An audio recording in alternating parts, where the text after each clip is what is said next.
ولقد يسرنا القرآن للذكر فهل من مدكر.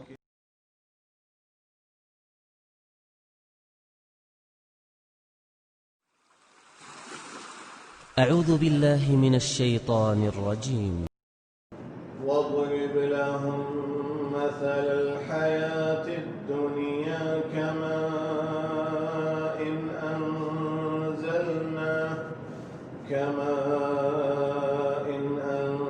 أنزلناه من السماء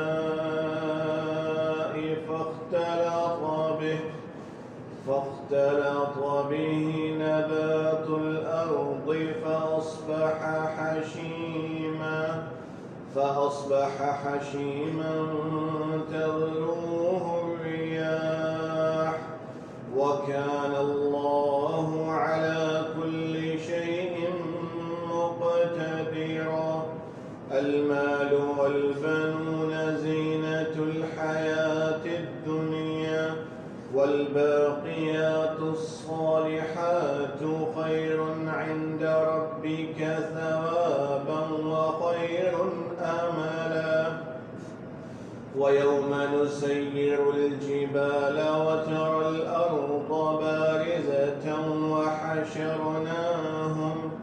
وحشرناهم فلم نغادر منهم أحدا وعرضوا على ربك صفا لقد جئتمونا كما خلقناكم أول مرة بل زعمتم أن لن نجعل لكم موعدا.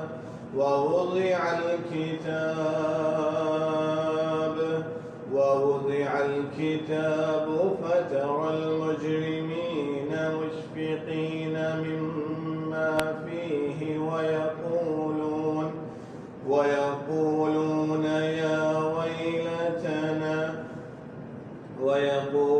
يا ويلتنا ما لهذا الكتاب